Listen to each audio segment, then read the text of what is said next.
अस्सलाम वालेकुम।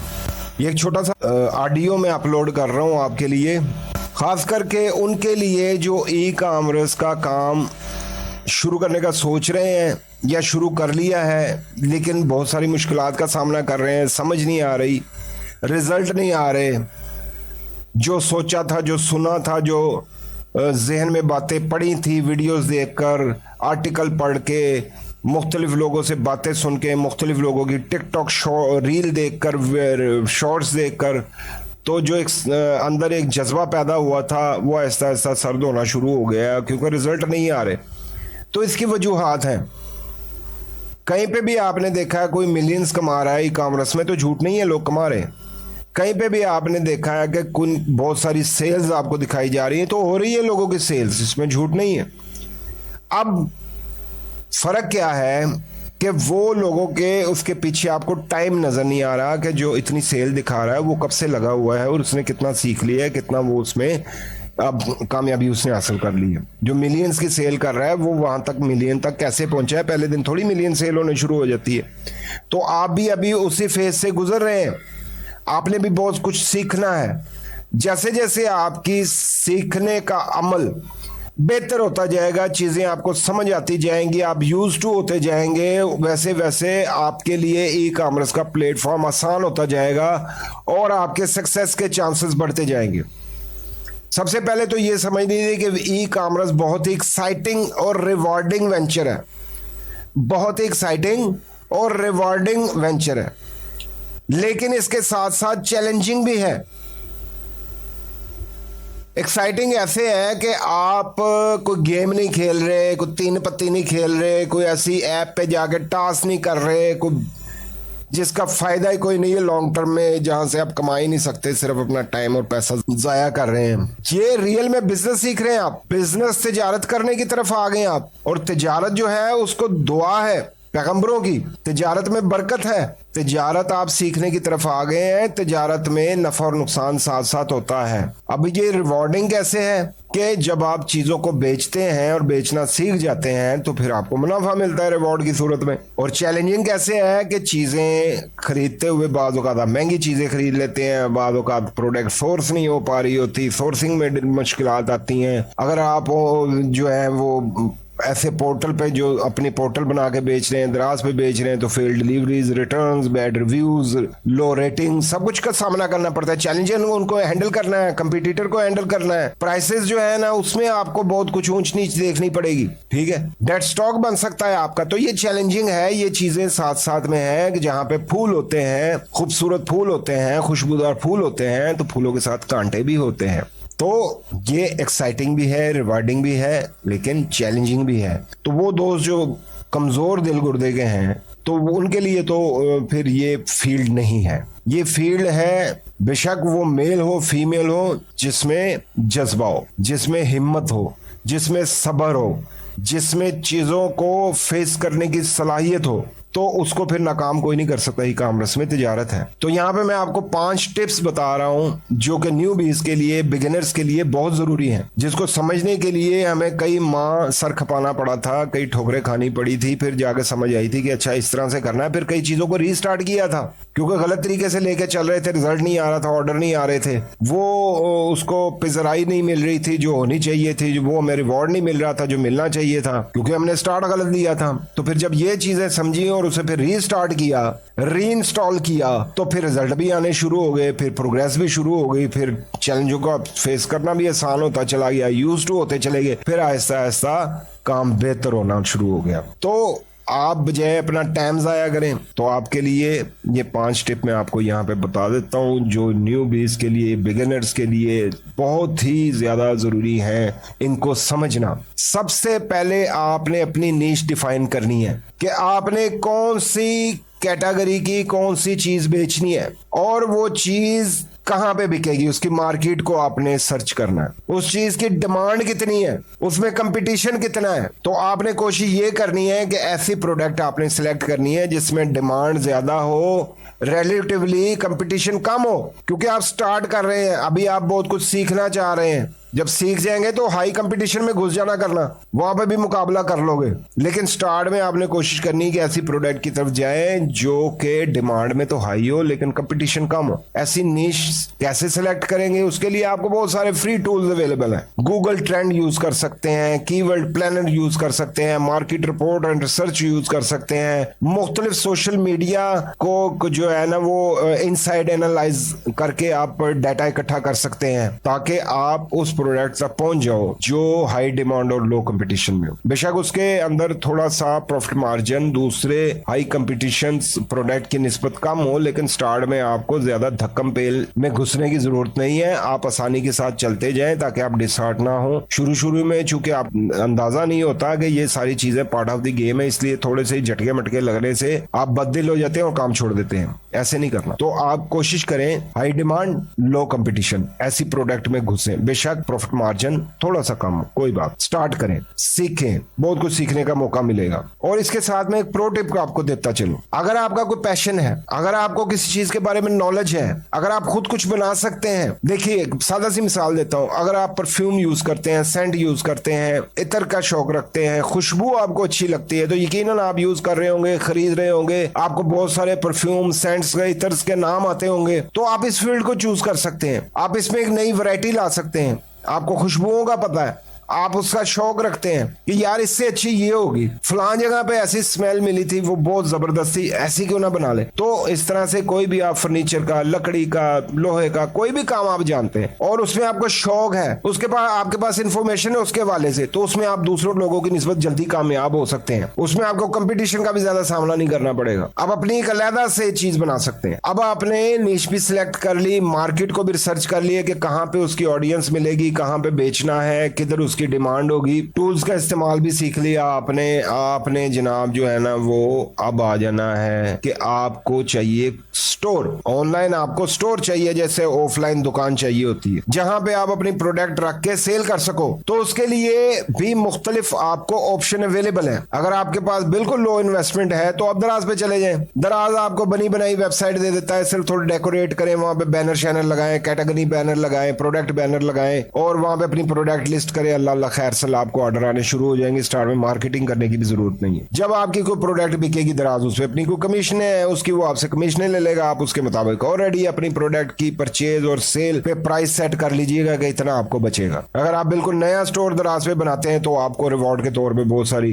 वो कुछ पैसे भी देता है फ्री शिपिंग के लिए, आपका स्टोर चले। इसके बाद अगर आपके पास कुछ इन्वेस्टमेंट है तो आप शॉपिफाई पे, वर्डप्रेस पे अपनी वेबसाइट बना सकते हैं। उसके लिए आपको मार्केटिंग बजट रखना पड़ेगा, लेकिन वहां पे आप प्रोडक्ट की प्राइस बड़ी अच्छी अपनी मर्जी से रख सकते हैं। तो ये सारी चीजें ये समझना बहुत जरूरी है। ये सेकंड टिप था कि आपको स्टोर की जरूरत है। वो आप दराज पे बना सकते हैं, शॉपिफाई पे बना सकते हैं, वर्डप्रेस पे बना सकते हैं। आपका स्टोर होना चाहिए जहां पे आपने अपनी प्रोडक्ट लिस्ट करनी है। अब तीसरा पॉइंट ये है कि आपने जब अपनी प्रोडक्ट लिस्ट करनी है तो उसमें आपने किन चीजों का ख्याल रखना। और इससे पहले मैं आपको ये बताता चलूं, हम वेब स्टोर की वेबसाइट की बात कर रहे थे, तो याद रखिएगा ये भी प्रो पॉइंट है कि आपका स्टोर यूजर फ्रेंडली होना चाहिए। अच्छे तरीके से आपने स्टोर बनाया हो, लैंडिंग पेज आपका बड़ा अच्छा हो, प्रोडक्ट पेज आपके बड़े अच्छे बने हो, आपका चेकआउट का मेथड बड़ा आसान हो। कई जगह पे तो डिफॉल्ट में आपको मिलेगा दराज पे जैसे, लेकिन कई जगह पे शॉपिफाई पे, वर्डप्रेस के आपको कुछ प्लगइन्स, कुछ ऐप यूज करके ये चीजें जो है ना आपको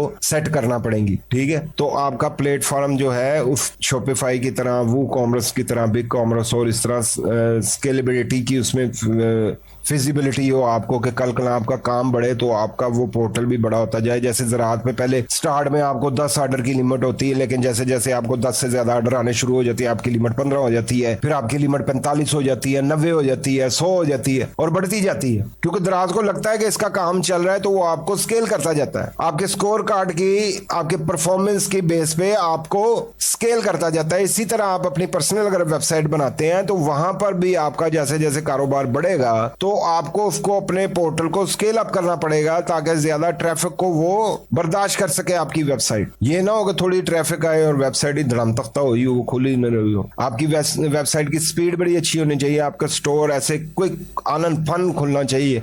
कस्टमर के सामने आपका स्टोर आया, उसने क्लिक किया, दस्ती उसके सामने खुल जाना चाहिए, तो उसको अच्छा एक्सपीरियंस होगा, वो आगे के टैब पे भी क्लिक करता जाएगा हो सकता है ऐड टू कार्ट करे, परचेज कर ले, आपको एक कस्टमर मिल जाए। तो अब हम आते हैं कि जब प्रोडक्ट लिस्ट करनी तो उसमें किस चीज़ों का ख्याल रखना चाहिए। अच्छे कीवर्ड्स का आपको पता होना चाहिए, रेलेवेंट कीवर्ड्स आपके प्रोडक्ट के मुताबिक, उनको आपने कहाँ कहाँ पे लगाना है, अपने प्रोडक्ट के टाइटल में, अपने प्रोडक्ट के डिस्क्रिप्शन में, और अगर आपकी पर्सनल वेबसाइट है तो ब्लॉग पोस्ट लिखें वहां पे, उसमें भी उन्हीं कीवर्ड्स का यूज करें, उस प्रोडक्ट के बारे में बताएं, अपने प्रोडक्ट के बारे में पोस्ट लिखें वहां पे लगाएं। और दराज पे भी आपने प्रोडक्ट लगानी है तो उसके टाइटल और डिस्क्रिप्शन में, उसके बुलेट्स पॉइंट में, उसके एफएक्यूज में आपने कीवर्ड्स का भरपूर इस्तेमाल करना है, जिससे आपकी प्रोडक्ट की विजिबिलिटी गूगल सर्च इंजन में अच्छी होगी। कोई अगर वो कीवर्ड लिखेगा तो आपकी प्रोडक्ट भी वहां पे नजर आएगी। ये आप एक्सपेक्ट करें कि वहां पे क्लिक हो सकता है आपकी प्रोडक्ट के ऊपर और चांस बन सकते हैं आपकी प्रोडक्ट के सेल होने के। तो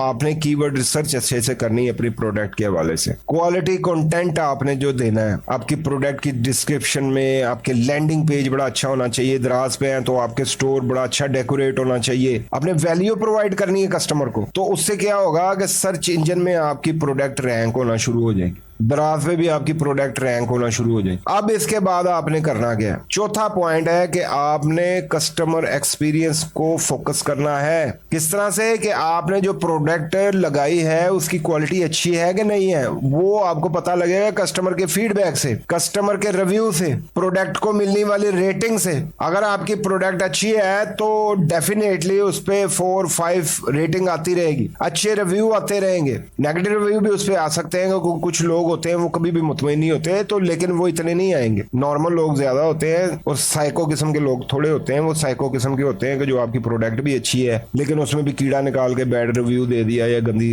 रेटिंग दे दी। वो साइकोलॉजिकली प्रॉब्लमेटिक किस्म के लोग, लेकिन वो थोड़े होते हैं। तो अगर आपकी प्रोडक्ट अच्छी है तो आपको उस पर अच्छी रेटिंग मिल रही है, आपकी प्रोडक्ट ऑटोमेटिकली रैंक करती चली जाएगी। तो उसमें भी आपको कुछ चीजों का ख्याल रखना बहुत जरूरी होता है। क्वालिटी का ख्याल रखना है, प्रोडक्ट की क्वालिटी का आप ख्याल रखेंगे और आप मुख्तलिफ चैनल्स के जरिए, चैट के जरिए, ईमेल के जरिए, फोन सपोर्ट्स पर कस्टमर्स की क्वेरीज, क्वेश्चंस या उन्हें कोई इशू है फौरन रिजॉल्व करते हैं, क्यूरी का फौरन जवाब देते हैं, एफिशिएंसी दिखाते हैं, कस्टमर को अच्छी सर्विस देते हैं। तो उससे भी आपके कस्टमर आपके लॉयल कस्टमर बनने शुरू हो जाएंगे, बार बार आपसे चीज खरीदेंगे। अच्छी कस्टमर सर्विस मिलेगी उन्हें, उनका एतमाद बहाल होगा, उनका आपके स्टोर पे कॉन्फिडेंस बनेगा और लॉन्ग टर्म में आपके लिए ये चीज बहुत ही फायदेमंद साबित होगी। तो मैंने पहले भी अर्ज कर दिया था कि आपका कस्टमर एक्सपीरियंस जब आपने अच्छा देना है तो उसमें वो चेकआउट मेथड्स आपके बहुत ही ईजी होने चाहिए, सिंपल होने चाहिए, बहुत कॉम्प्लिकेटेड नहीं होने चाहिए। दराज पे लोग काफी सारे यूज टू है, बहुत सारा कस्टमर्स आता है दराज पे और बहुत सारे लोग दराज को यूज करते हैं। लेकिन जब आप अपनी वेबसाइट बनाते हैं तो वहां पे भी आप मुख्तलिफ ऐप और प्लगइन्स के जरिए आसान चेकआउट मेथड लगाइए ताकि कस्टमर को अच्छा एक्सपीरियंस हो। कस्टमर आसानी के साथ वहां पे जो भी फिल करनी है इंफॉर्मेशन वो करके आपकी चीज परचेज कर ले। इसके बाद आपने जो पांचवी और सबसे इंपॉर्टेंट चीज है, अब स्टार्ट में दराज पे उसकी जरूरत नहीं पड़ती। आपने दराज पे स्टोर बनाया, प्रोडक्ट लिस्ट की आपके किसी प्रोडक्ट पे आपने 2-4 रिव्यू करवाए और आपके स्टोर पे ऑर्डर आना शुरू हो गए। अगर आपकी प्रोडक्ट क्वालिटी वाली है, आपकी सर्विस अच्छी है, कस्टमर सपोर्ट आप दे रहे हैं, तो आपको ऑर्डर बढ़ते जाएंगे। लेकिन अगर आप शॉपिफाई पे, वर्डप्रेस पे या किसी भी और प्लेटफॉर्म पे अपना जो है आप स्टोर बनाते हैं तो उसके लिए आपको मार्केटिंग करनी पड़ेगी। फेसबुक पे, इंस्टाग्राम पे, पिंटरेस्ट पे और दूसरे जो टिकटॉक है या जो भी एडवर्टाइजिंग प्लेटफॉर्म है सोशल मीडिया के, वहां पर आपको एक बेहतरीन स्ट्रेटजी के साथ अपनी प्रोडक्ट की एड चलानी पड़ेगी। अब वो एड के लिए आपको पैसे स्पेंड करने पड़ेंगे। अब जो अगर आपको अच्छे तरीके से स्ट्रेटजी बनाकर मार्केटिंग करनी आती है तो यकीन मानिए आपके पैसे जाया नहीं होंगे। आप 10 रुपए लगाएंगे एड पे, आपको बदले में 30 से 50 रुपए मिल सकते हैं। तो आप अच्छे तरीके से अपनी एड स्ट्रेटजी बना के, और दराज के लिए भी आप एड चला सकते हैं। दराज की अपना एक एड का पोर्टल भी है जो आपको मार्केटिंग सॉल्यूशंस के हवाले से एड चलाने की जो है वहां पे वो सहूलत देता है। और उसके अलावा बाहर से भी ट्रैफिक ला सकते हैं। दराज के लिए मेटा पे एड चला सकते हैं, आप टिकटॉक पे चला सकते हैं। तो इसी तरह से आप अपने प्लेटफॉर्म के लिए जो शॉपिफाई पे है या वर्डप्रेस पे है उसके लिए बेहतरीन एड स्ट्रेटजी के मुताबिक आप अपनी एड बना के और वो आप ज्यादा से ज्यादा ट्रैफिक ले सकते हैं अपनी वेबसाइट पे ज्यादा से ज्यादा एंगेजमेंट बना सकते हैं, अपने वेबसाइट के हवाले से ज्यादा अवेयरनेस लोगों को दे सकते हैं, आप अपनी जो है ना वो सेल को इंक्रीज कर सकते हैं, ईमेल मार्केटिंग, व्हाट्सएप मार्केटिंग, इनको यूज कर सकते हैं। ये टूल यूज करके आप अपने जो है ना वो प्रमोशंस कर सकते हैं, अपनी प्रोडक्ट को जो है वो सेल कर सकते हैं ज्यादा से ज्यादा कस्टमर्स को। तो ई कॉमर्स का ये जो आप काम शुरू करने वाले हैं या आपने शुरू कर लिया है, स्ट्रगलिंग दौर में है, बहुत जबरदस्त है। मैं पहले अर्ज को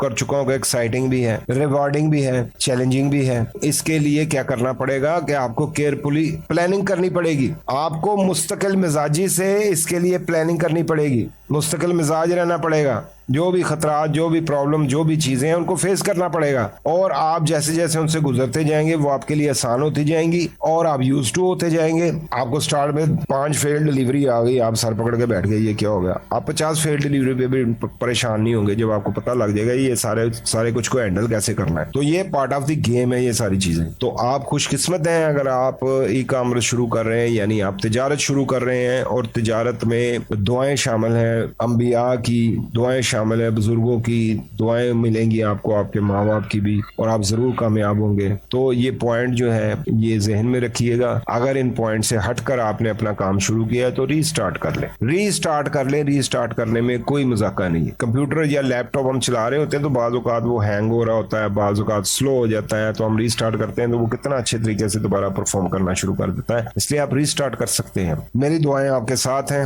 अल्लाह तबारक व तआला उन सब मेरे बहन भाइयों को, मेरे दोस्तों को तिजारत की, ई कॉमर्स की इस लाइन में कामयाब करे, जो सदके दिल से मेहनत कर रहे हैं, जिनकी नीयत है कामयाब होने की, जो अपने लिए, अपनी फैमिली के लिए कुछ करना चाहते हैं, उन सबको अल्लाह ताला कामयाब करे। और मैं गाहे बगाहे आपकी रहनुमाई करता रहूंगा। अगर आपका कोई क्वेश्चन हो, आप किसी खास टॉपिक के हवाले से इंफॉर्मेशन लेना चाहते हो तो लाजमी मेरे साथ शेयर कीजिएगा। मैं कोशिश करूंगा कि ज्यादा से ज्यादा मैं आपको उसके हवाले से जो नॉलेज मेरे पास है जितना है तो मैं आपको प्रोवाइड करूं, बिला कुछ छुपाए हुए, बिला कुछ हिडन रखे हुए। अल्लाह हाफिज।